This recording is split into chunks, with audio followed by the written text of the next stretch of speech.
"Where's my name?" She didn't flinch, just flipped another page.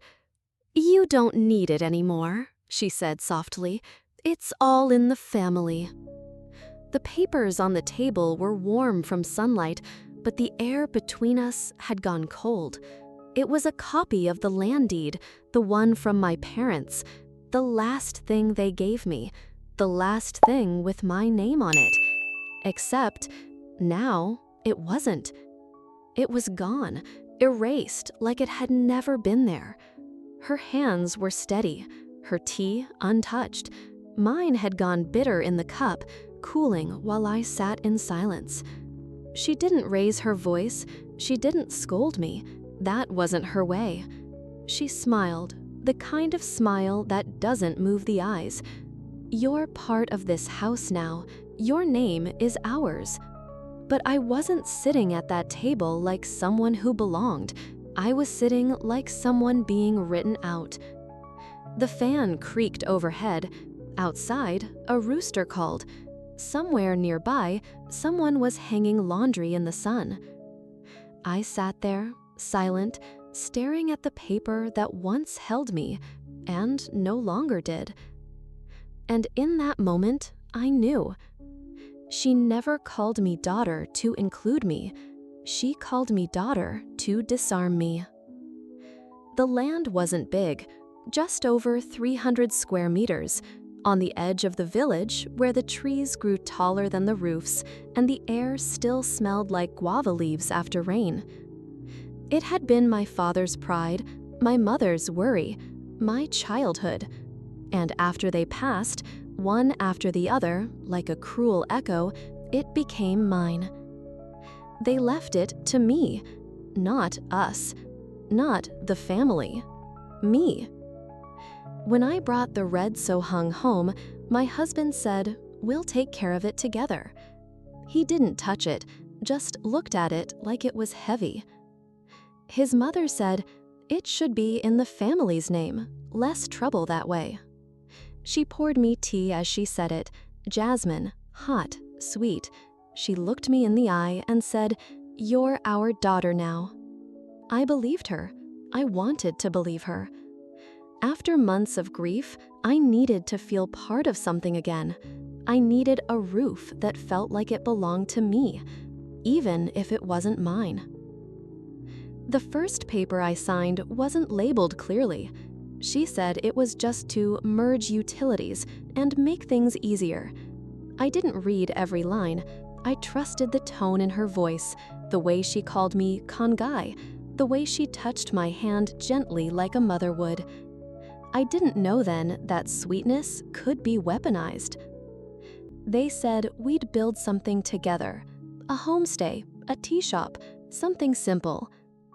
My husband said, "You can run it, do what you love." His eyes were soft, too soft, like someone comforting a patient, not a partner. He kissed my forehead that night, said I was bringing luck to the family. I smiled, felt safe, felt seen.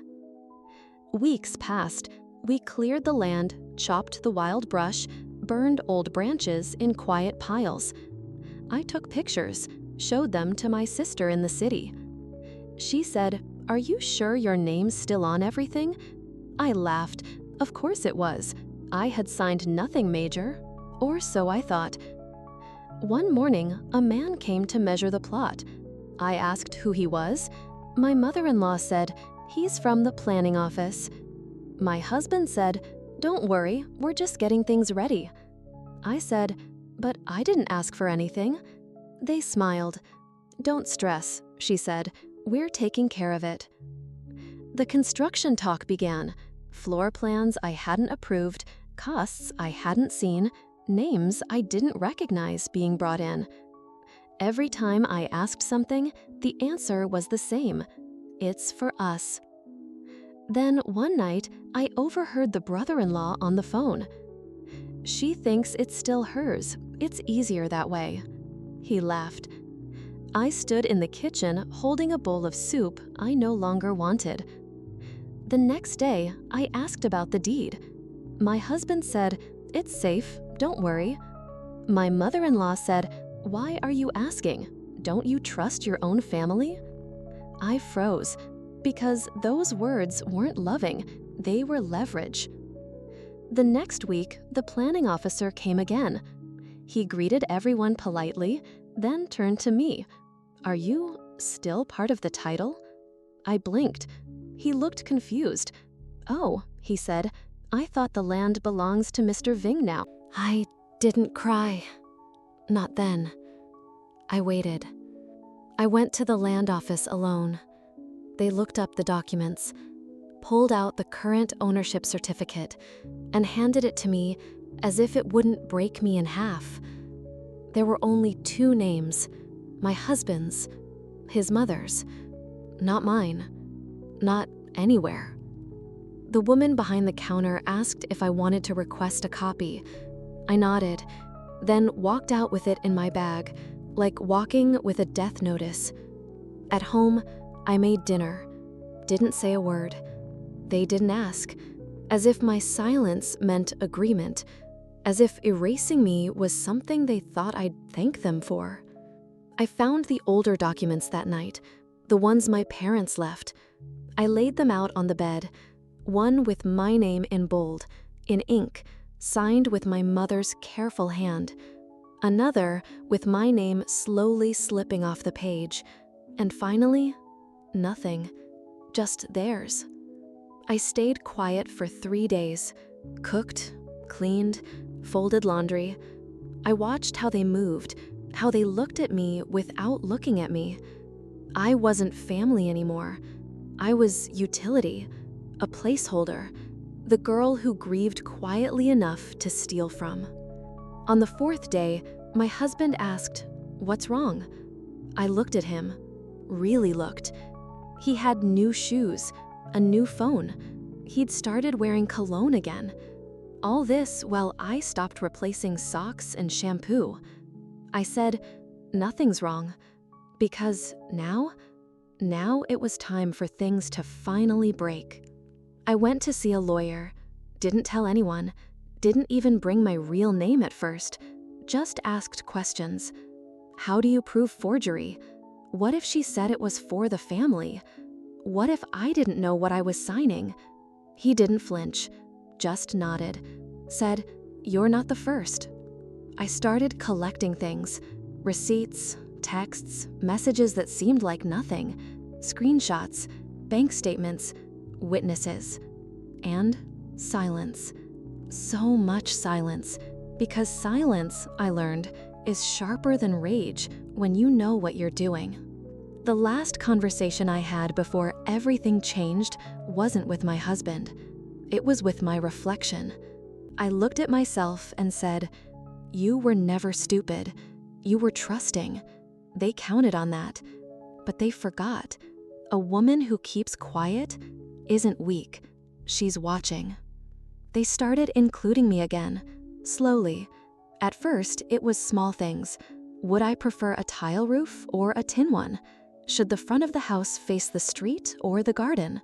My name slipped back into the conversation, not on paper, but in tone. "Let's ask her," my husband said one evening, flipping through a home design catalog. "She has taste." His mother smiled. "She always has." And for a moment, I felt seen again. Almost. A week later, they brought home the bracelet. Silver, simple, engraved on the inside with the word Jadin, family. "She would have loved it," his mother said, referring to my mother. Her voice was soft, almost human. I didn't speak, just took the box, tried it on. It was beautiful. It was also a bribe, but I didn't say that, because if she was going to pretend to love me, I would pretend to believe her. They invited my sister over for dinner, cooked my favorite dish, asked about her job in the city, told her how much they admired my strength through the hard times. I smiled, nodded, laughed at the right moments, but underneath the table, I held my own wrist, where the bracelet sat, as a reminder, not of connection, of warning. My husband began leaving notes again, little things. "Eat well today.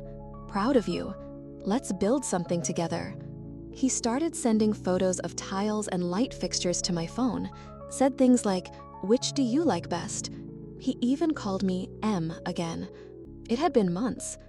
I told my therapist I felt confused, not about the facts, I knew what they'd done, but about the feeling of being wanted again. It was like someone who once locked you out suddenly opened the door and offered you tea. You know the door still creaks, you know they'll close it again, but you still wonder if just maybe, this time, it'll stay open. I agreed to go with them to visit the build site. The workers had made progress, foundation poured, frame going up. They handed me a helmet, made a joke about Lady Boss on site. I smiled, stood next to the shell of what would become the house. She said, "It'll be yours." No, when we're old, you'll run it, we'll rest. I looked at her, at the way she didn't blink when she said it. She meant it. Or maybe she just wanted me to think she did. Either way, I nodded. That night, we sat around the table and discussed names for the guest house.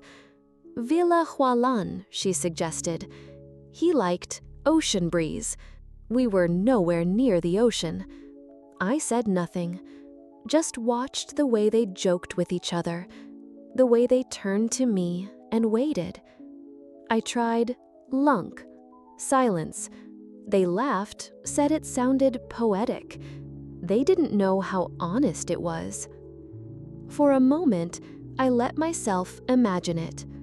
Running the business, serving tea to travelers, a quiet room at the back just for me.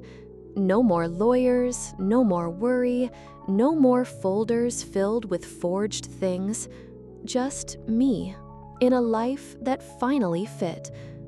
But then I heard her voice, the one in that text.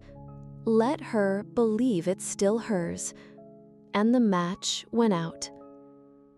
The next week, I got a call. An old friend. She worked in the land office. We hadn't spoken in years. She said, "Hey, are you really signing it back?" I blinked. Signing what? She paused. The second lot, the extension. There's paperwork. Your name's not on it, but they submitted it under your ID. I flagged it. Didn't go through. I thanked her, hung up, didn't sleep that night, because even while they smiled at me, handed me silver bracelets, and toasted over rice wine, they were still using my name in places I never set foot. I didn't confront them, not yet. Instead, I offered to help. I said I'd handle the paint vendor. I offered to draft an invoice. They were surprised, pleased, gave me a folder, said, "Here's everything you need." They forgot I knew how to read numbers now. Inside the folder were line items that didn't match what I'd seen on site. Contracts signed under my old initials, back when I'd first married in. Stamped, backdated. My name still echoing through documents I never touched. I added it to my archive, the one in the storage unit downtown, the one no one knew about. They invited the monks to bless the new house. I was told to wear white, bring offerings. I did. I knelt beside my mother-in-law, hands clasped, eyes closed. The chanting filled the air like water. But I didn't pray. I listened. And I remembered, people will invite you to bless what they stole from you if they think you've forgotten to count. The week after the blessing, my husband took me to dinner, a rare outing. He chose a place we used to go when we first dated, asked me how I felt, said he missed us. I sipped my tea, told him I was grateful for everything, that I felt closer to the family, that I hoped to be more involved moving forward. He smiled, said, "See, we're better together." I nodded, told him I agreed, that I trusted him, that I trusted them. The lie was so clean it almost felt holy, but underneath the table, I was pressing a folded copy of the forged signature into my palm. The ink still felt fresh in my mind. They thought I was back, that the woman who'd asked questions, visited lawyers, and slipped away at dawn had disappeared. But I hadn't gone anywhere. I had just changed uniforms, from daughter-in-law to detective, from betrayed to builder, not of homes, but of exits. They were laying bricks, I was laying traps, and soon we'd see whose house would hold. Life looked normal again, too normal. The kitchen smelled like star anise and cinnamon again. The radio played old love songs. The family laughed during dinner, laughed at things that weren't funny. They'd rebuilt their rhythm around me, as if nothing had ever been broken. They poured my tea without asking, gave me the first bowl of soup, praised my cooking, and I smiled every time, because I knew when people act too perfect, they're hiding something. No one behaves that carefully unless they've seen the consequences of carelessness. One morning, my husband left for a supplier meeting. I nodded, kissed his cheek. An hour later, I saw him in town, at the cafe, with a woman I didn't recognize. They weren't touching, they were just smiling, laughing, leaning in. And when she left, he didn't look around, because he didn't expect anyone to be watching. But I was. I didn't confront him. Instead, I bought a sticky rice cake from the corner stall, the one his mother always said was too sweet. I brought it home, put it on the kitchen counter. She saw it, paused. I said nothing. She never mentioned it again. That night, she asked if I wanted to take over the guest house budget tracking, said I was good with details. I smiled and accepted. Inside the guest house drawer were invoices, neatly filed, color-coded, and wrong. Amounts didn't match quotes, vendor names were spelled slightly off, dates moved back and forth. One sheet even had my digital signature, one I never uploaded. I took photos, saved them to a drive, labeled it Quiet Fire. The more perfect they became, the more I noticed. The pantry, suddenly too full.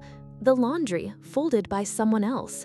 The missing charger that reappeared in my drawer. Every act of kindness had a shadow, and I started to count them. She gave me a scarf. "It's too warm for scarves," I said. "Just keep it," she said, "in case it gets cold again." That night, I found a receipt in her purse from a notary office, dated 2 days before, signed by my husband. I began walking at dusk, alone, no phone, just the sound of my shoes, gravel, and thought. I passed by houses with lights on, curtains open, families watching TV, eating fruit, falling asleep to each other's breathing. It made me ache, but it also made me real, because while they performed unity, I was relearning solitude.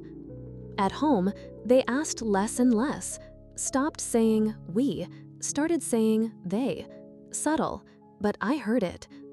You know what they decided? Did they talk to you about the guest check-in? Maybe they'll ask you next time.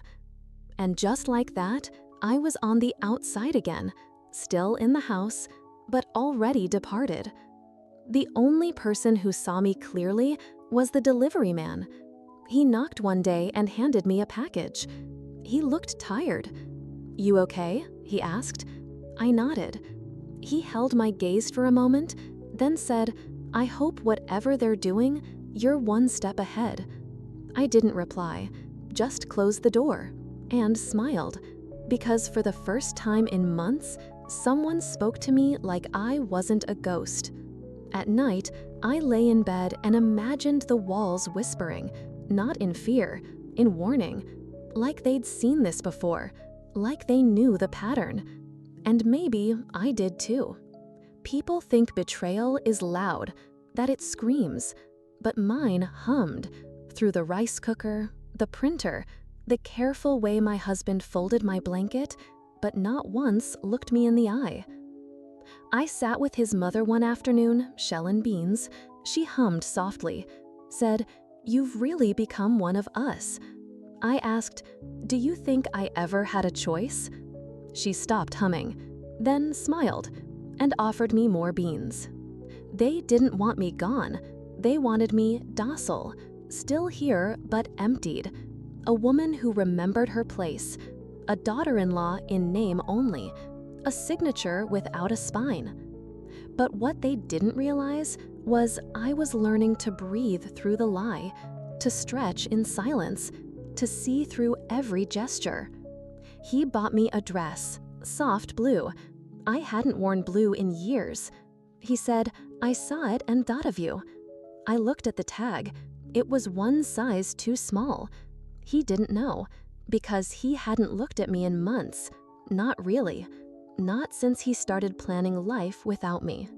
That night, I put the dress in the donation pile, along with the scarf and the bracelet, and every item meant to sweeten the sting. I didn't cry anymore, didn't ask why, didn't try to fix it, because I had already chosen something bigger than survival. I had chosen clarity. And with clarity comes distance, even when you're still sleeping under their roof. It started with a charger. Not mine, but in my drawer. A white one, longer cord, different brand.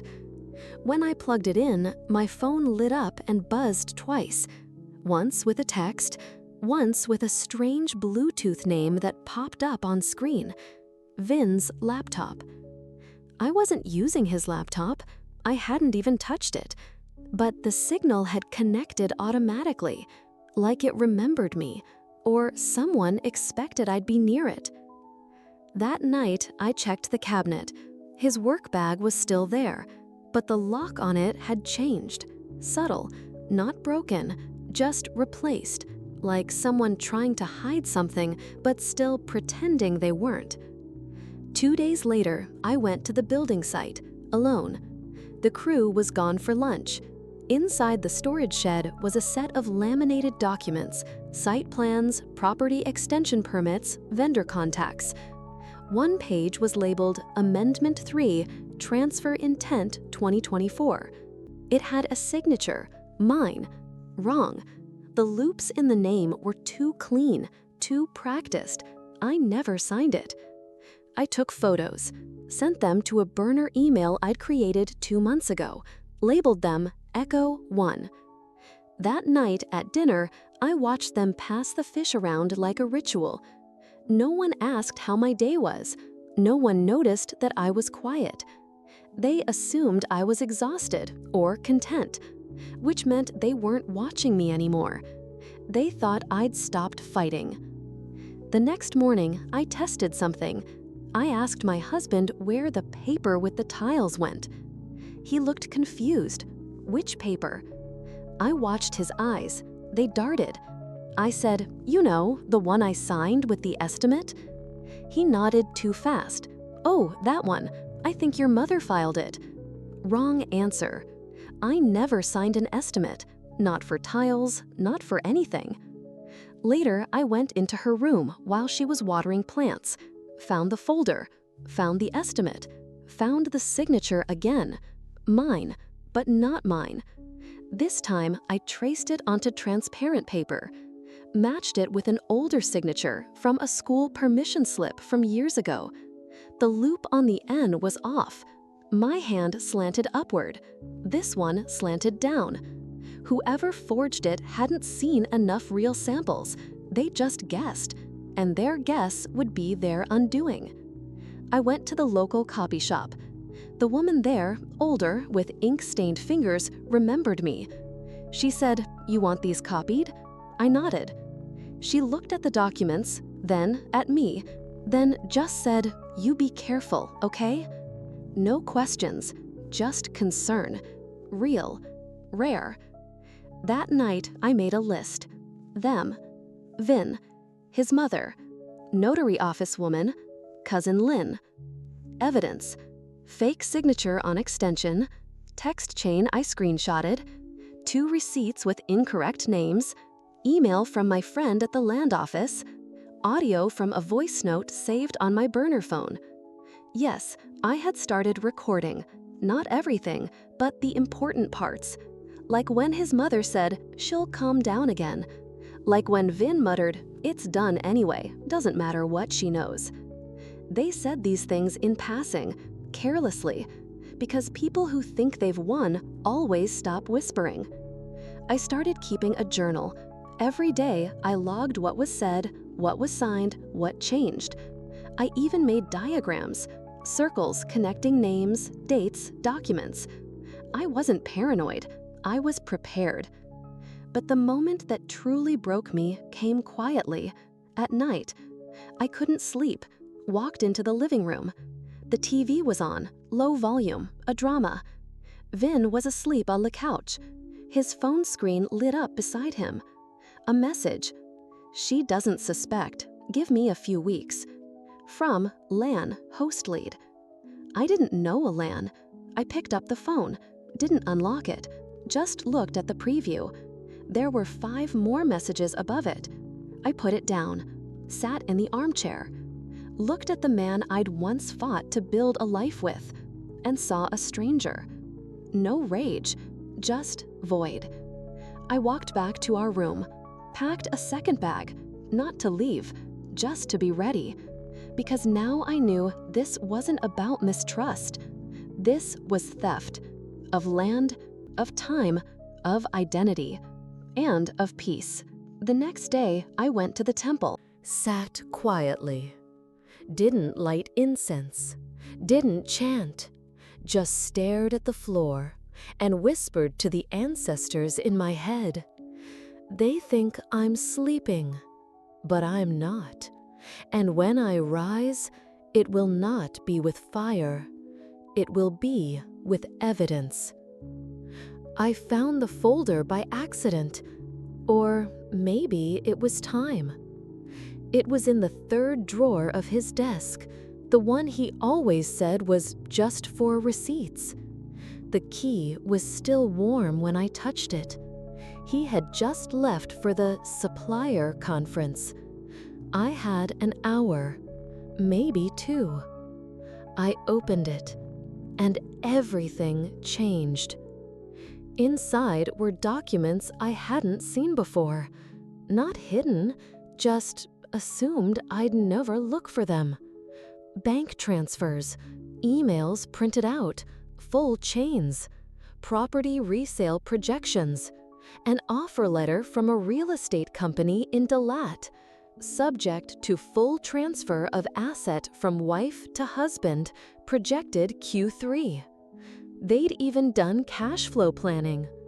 There was a timeline, a spreadsheet, color-coded. It started the day after my mother's funeral, month by month, step by step. There were notes. Ease emotional burden equals gain trust. Keep in-law visits minimal to maintain influence. Signatures needed. 1. Transfer intent. 2. Equity distribution. Final step, brand as family investment. I wasn't paranoid. I wasn't overthinking.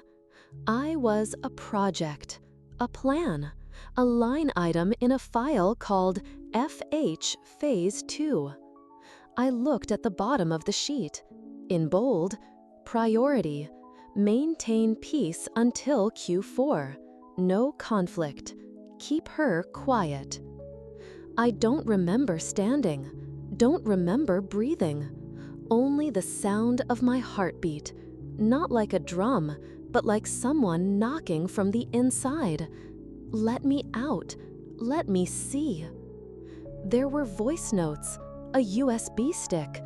I plugged it into the laptop, clicked the first file. My husband's voice. Low, calm, practiced. She's easier now. Doesn't ask much. Thinks she's part of it again. Second file. His mother. It's better this way. No scandal. She'll leave when she's tired enough. Third file. A man I didn't recognize. Just make sure she signs the last document. Once that's done, she has no legal ground. My name was mentioned 13 times. Not once as a person, always as a task, an obstacle, a moving piece. I took everything, scanned it all into my secure folder, saved a second copy to a drive I wore around my neck. Then I relocked the drawer, boiled the kettle, made myself tea, sat down at the table, and waited. When he came home, he kissed my cheek, asked if I wanted to go out that weekend. I nodded, said yes, asked if we could visit the land again. Of course, he said, it's all yours. I smiled and swallowed the tea. That night, I added more pages to my journal, titled the entry, "The End of Pretend." There was no explosion, no slap, no screaming, just understanding, like someone turning on a light you always knew was dark. The truth didn't break me. It cleared the fog. I remembered my mother's voice. Once, when I was 13, a girl at school had spread a rumor about me. I'd cried for hours. My mother had sat beside me and said, "People lie with words, but your spine, it never forgets how to stand." I thought of that as I printed the evidence, labeled it, indexed it, marked dates, names, amounts, built a portfolio so organized it could pass in court tomorrow. Because that's where I was headed. Not tomorrow, but soon. I contacted my friend at the land office again, asked if she could pull the most recent transaction logs. She hesitated, then said, "I'll get them, but be careful." I told her I already was. 3 days later, she sent me a private email. Attached were PDFs. One showed a signature request, dated 3 months ahead, my name, pre-filled, in a future I hadn't lived yet, in a lie they were preparing. I printed that too, filed it under Time Travelers and Thieves. I began preparing statements, affidavits, legal history. I met with 2 lawyers, one male, one female. She looked at me longer, asked fewer questions. At the end of the consultation, she just said, "You waited long enough. Let's take it from here." I left her office with wind in my lungs again. At home, he brought me flowers, for no reason, said, "You're glowing again." I thanked him, put the flowers in a vase. Didn't mention the camera now watching that drawer. Didn't mention the envelope marked "Open if anything happens to me," tucked behind the tea tins. I started writing letters, one to my sister, one to myself, one to no one. The one to myself said, "This wasn't love. It was control wrapped in ceremony. And you were never a fool. You were just slow to realize the house was built to keep you out." I bought a second phone, untraceable, gave the number to no one, not even my sister, just in case. At dinner, they laughed again, more forced now, like a script they couldn't update fast enough. I watched them and saw it, the cracks, tiny, invisible hairlines running between words, between glances. They were slipping. Because I wasn't frozen anymore, I was moving, and soon the whole house would shift with me. I became exactly who they needed me to be, smiling, soft, predictable. I cooked their favorite meals, asked about the guest bookings, complimented the paint on the walls, laughed at jokes that weren't funny, took photos with them for the family group chat, even changed my profile picture to one of us at the land site, me in a blue scarf, my husband with his arm around me, his mother in the background smiling like she won. The trick was simple. Let them believe they'd won. I set alarms for 3:30 a.m. That's when I scanned new files, downloaded backups, scheduled emails to myself with legal summaries and file indexes. Everything labeled with code names only I understood. Winter folder, Bluebird draft, Phase 0 exit prep. My lawyer called every Thursday at 10:11 a.m. She never said her name. She never needed to. We spoke in metaphors. I told her the house was ready for painting. She said, check the foundation again, pour concrete if needed. It meant double-check land deeds, file a notarized freeze. We understood each other perfectly. I bought new undergarments, soft ones, durable. It may sound trivial, but that was for after the fallout, after the dust. I imagined myself walking away clean, no torn sleeves, no second guessing, just a woman with fresh linen and quiet rage folded into the corners. I kept playing the role, each line rehearsed. I'm so lucky to have you. Whatever you think is best. It's so good to feel part of the family again. I hosted guests at the guest house, poured tea, handled invoices, saw which names matched the forged vendors. I smiled the whole time, collected everything, printed 2 copies, labeled them Exhibit G, Friendly Lies. At night, I sat beside him in bed, let him touch my hair, let him call me bae, let him think I was still soft inside. I even leaned into him when he said, I'm glad we moved past all that. I kissed his shoulder and didn't say a word, because I knew the past he buried was the weapon I was still sharpening. I prepared my departure in pieces, bit by bit. A storage unit on the other side of town, an account in my name only with biometric lock, a small apartment leased under a pseudonym, Lei Mai Hung. I furnished it with 3 things, a mattress, a kettle, and a desk facing east. I would sleep there when this was over, face the sun with no witnesses. One morning, I watched them leave the house. He said he had meetings. She said she had temple errands. I waited 15 minutes, then entered her room. The drawer was locked. I opened it with the duplicate key I'd made at the market. Inside was a safety envelope, labeled GD Trust Phase Final. It contained a new power of attorney form, a transfer agreement for the land, my name, already signed, already stamped, already dated. 2 weeks from now. She had used an old scan of my signature from a birthday card. I remembered writing it. I'd written Thung Man Yil beneath it. That was the year I brought her fish sauce from Phuquoc. She'd hugged me. Now she used that hug to erase me. I took the envelope, photographed everything, put it back, closed the drawer, cleaned the handle with alcohol, wiped the key with my shirt, and left the room, heart steady, because I had seen the final piece, the end game. That evening, she asked if I wanted to go to the market with her on Sunday. I smiled, said I'd love to. She said, good girl.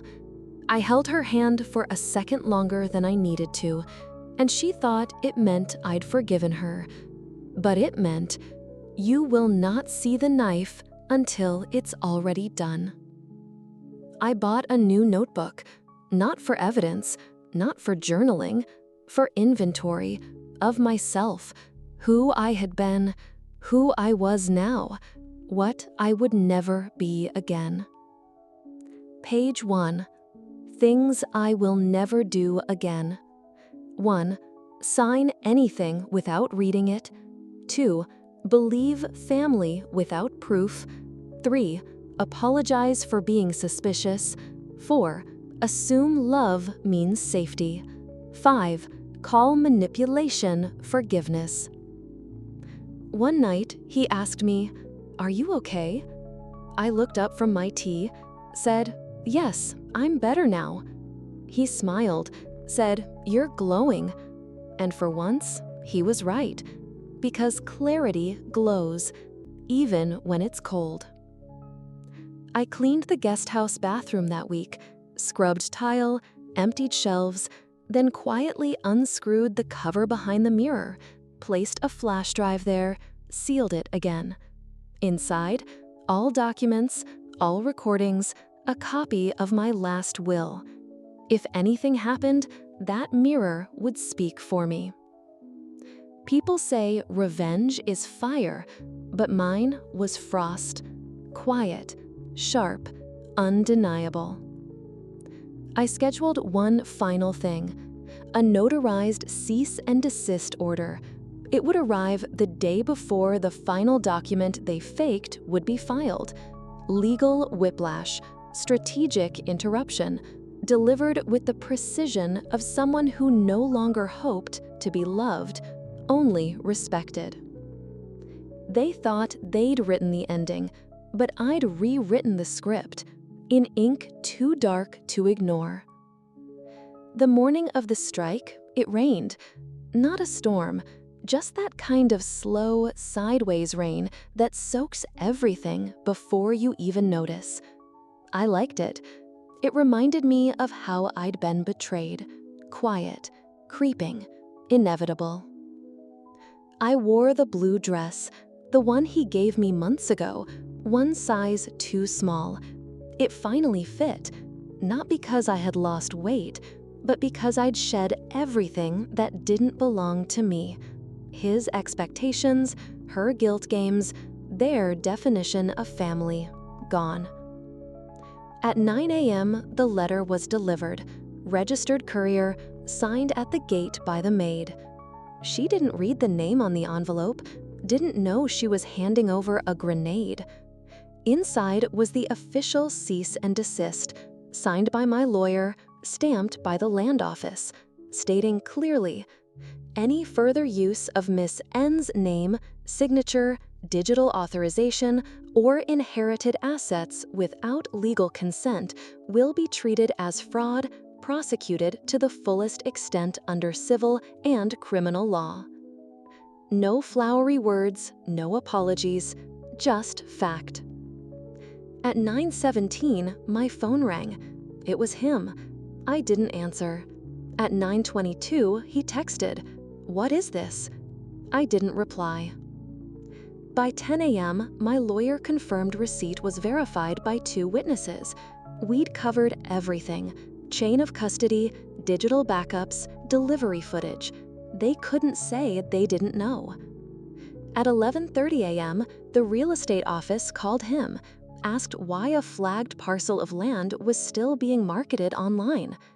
The woman on the line had been warned by my lawyer, a courtesy call. She knew now there was an ongoing investigation. He stammered, said he'd get back to them. At 1 p.m., his mother barged into the kitchen. Her hands trembled. She held the letter bent at the corner. Why would you do this to us? I placed a cup of tea in front of her. Chamomile. Warm, not hot. I didn't do anything to you, I said. I just stopped letting you do things to me. She sat, didn't speak for 10 full seconds. Then, after everything we've done, I held up a finger. 1. Small, quiet. She stopped mid-sentence. I looked her in the eye and said, "Do not finish that sentence unless you're ready to say, 'after everything we've taken.'" She blinked, then looked away. I left the cup in front of her, untouched. She didn't stay long. By 3 p.m., the land office froze the resale file, pending investigation. They also flagged the forged documents. A review panel would be scheduled. My name was reinstated temporarily. Just a procedural formality. But the symbolism? Everything. At 5:30 p.m., he came home. Didn't slam the door, didn't speak right away. He sat across from me in the living room. No TV on, no music. Just us. "You didn't have to do it this way," he said. I raised an eyebrow. "You didn't have to do it at all," I replied. He ran a hand through his hair. "This was a misunderstanding." "No," I said. "This was a design, and you built it." He started to stand. I didn't move. "You think you're going to win?" he asked. I looked at him. No smirk, no bravado, just steel. I already did. The moment I stopped needing your permission to act. He left the room, slower than usual, like his legs were heavier, like the weight of truth had finally caught up. I didn't celebrate, didn't cry, just washed the dishes, folded the laundry, listened to the rain get quieter, and smiled. Once. Only once. That night, I slept in the guest house, alone, with the door locked and my flash drive under my pillow. By the end of the week, 1. The notary office was contacted. 2. 3 contracts were nullified. 3. A private investigator confirmed the landwoman was real, a partner in the business deal I had been written out of. They'd planned to use my name one last time, then disappear. But now, everything was frozen. They couldn't move, and I was just getting started. I didn't shout, didn't explain, didn't justify, because when you've been silenced long enough, your power is not in volume, it's in action. When people asked what happened, I just said, I took care of it. And they nodded, because some battles are too sacred to describe, only to witness. The invitation came on official paper, stamped, signed, scheduled, a formal mediation hearing. Not court, not yet, but the beginning of something undeniable. The land committee would be present, 3 officials, 1 legal observer, a mediator, and them. I dressed simply, black pants, cream blouse, no jewelry, hair tied back, no makeup, no armor needed, because the truth doesn't need to be dressed up. My lawyer arrived 5 minutes early. She carried a slim folder and a voice recorder. Nodded once, no words needed. She already knew this wasn't just a land dispute, it was an unmasking. They walked in late. He wore a pressed shirt. She wore that soft smile, the one that used to disarm me. Not anymore. We sat across from each other at a long table. Not a courtroom, but it may well have been. The silence before we began felt louder than thunder. The mediator cleared her throat. "We are here to assess an ownership claim and challenge of forged documentation regarding Parcel 7B. My name was called. I stood, voice even, calm. I assert that the documents submitted on March 3rd and June 12th contain falsified signatures and were executed without my consent. I passed forward Exhibit A, the originals, then Exhibit B, the handwriting analysis, then Exhibit C, the voice recordings." The panel listened. They didn't interrupt, didn't nod, didn't blink, just took it all in. When it was his turn, he stood, said, "We misunderstood her wishes. There was no intention to harm." His voice cracked once. It wasn't regret, it was fear. The mediator asked, "Did she ever explicitly sign the transfer of inheritance or provide notarized consent?" He paused. Too long. Then lied. "She was emotional, We thought she agreed. My lawyer tapped the recorder. Please refer to Exhibit D, dated audio proof to the contrary. His mother spoke next. She tried to cry. Theatrical, old school, tears with no wetness. She said, "We only wanted what was best for the family, for her."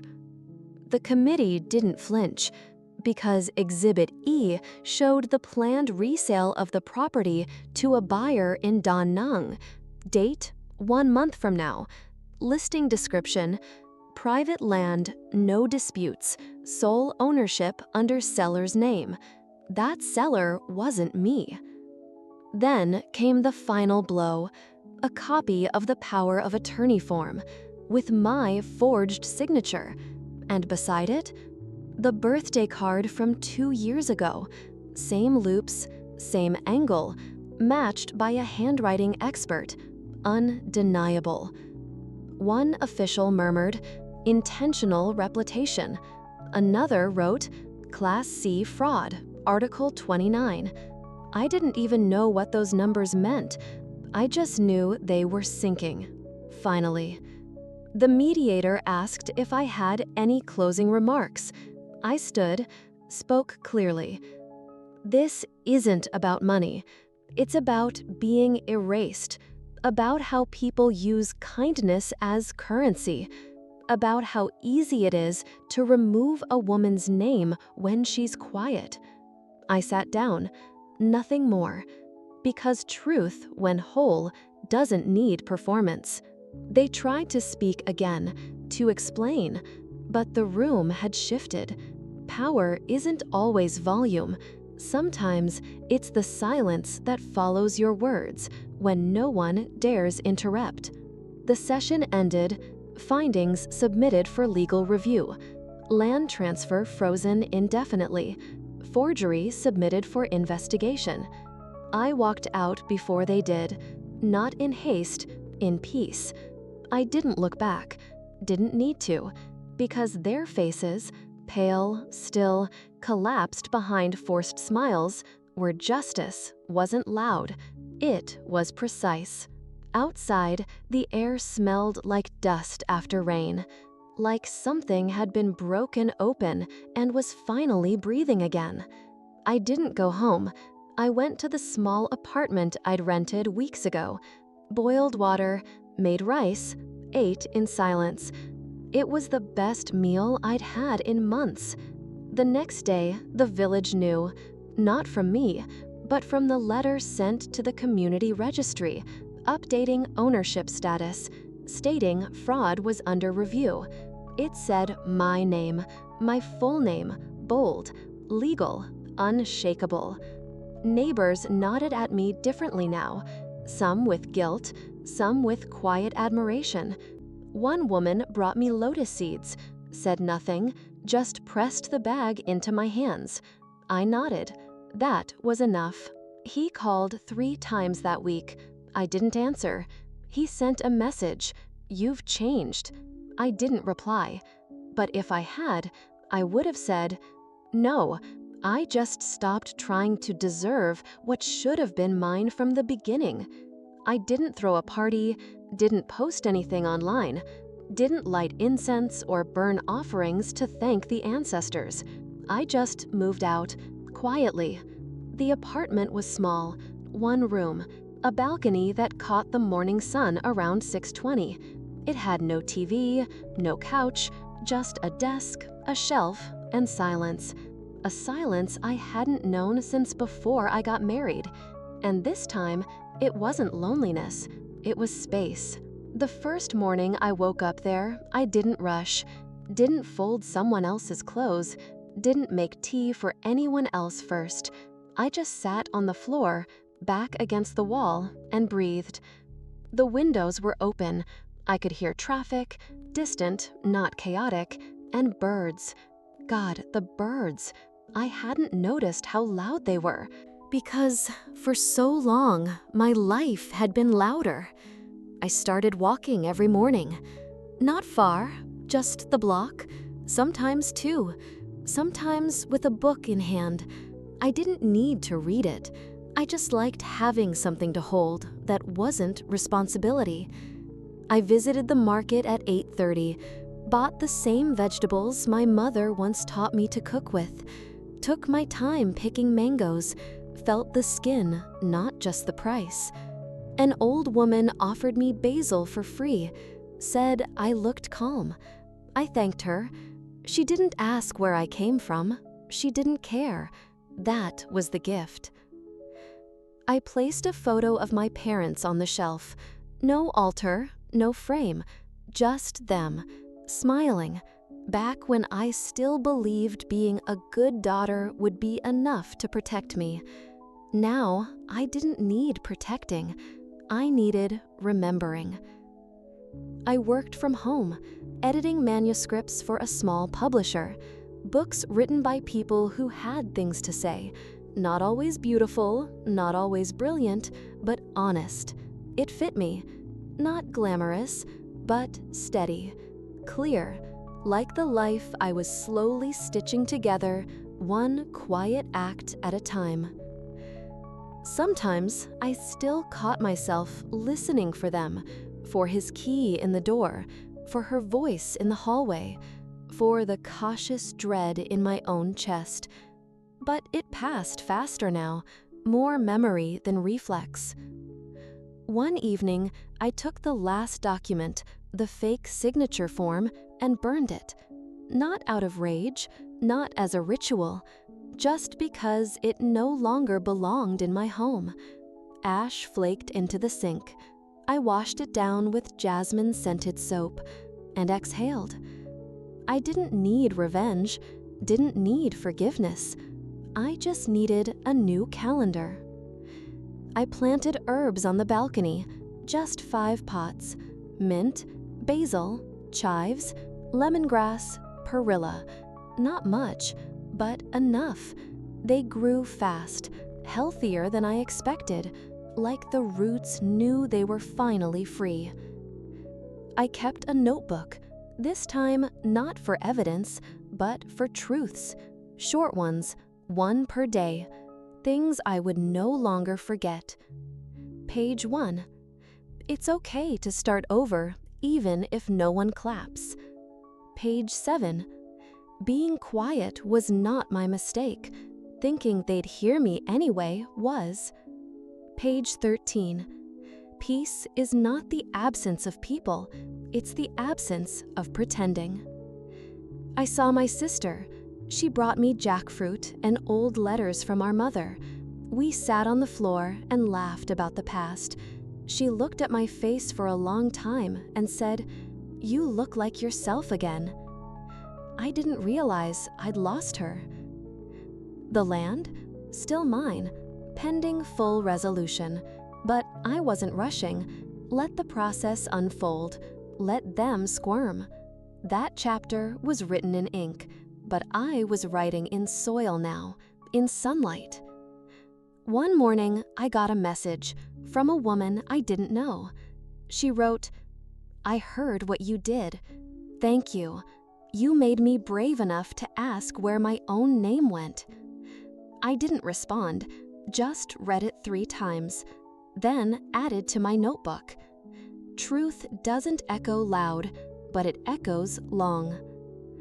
No one called me daughter now. No one said, "We're all family here." And that, I realized, was the greatest piece of all, because they used those words to chain me. Now, I chose who I was to others, who they were to me.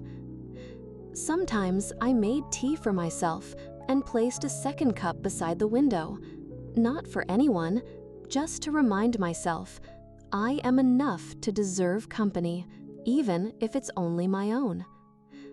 I cleaned slowly, slept well, ate when I was hungry, didn't ask anyone for permission to rest. And when I laughed, it was never forced. It was never bought. It came like the breeze through the open window, uninvited, but very welcome. I didn't write a speech, didn't record a podcast, didn't write a blog, or a memoir, or even a letter to the editor. But I did write this. Not for the court, not for them, not even for the next woman who finds her name missing from a document she never signed. This is for me.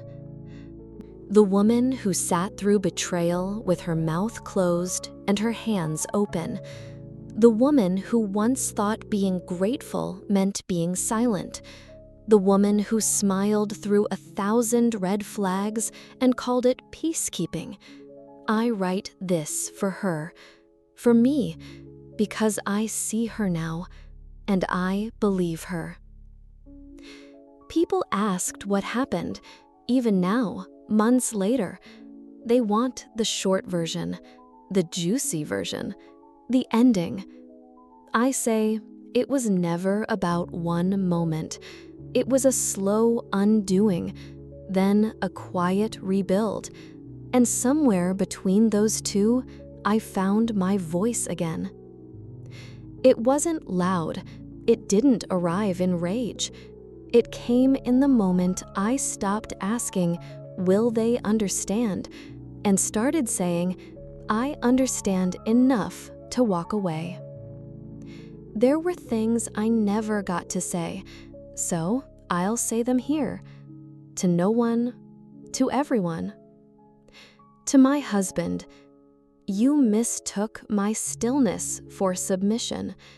But silence is not always surrender. Sometimes it's strategy, and you taught me exactly how to use it. To his mother, I tried so hard to earn your love. I folded myself into shapes that didn't fit, and in the end, all you wanted was my absence in ink. But I'm still here, and this time, you don't get to call me daughter.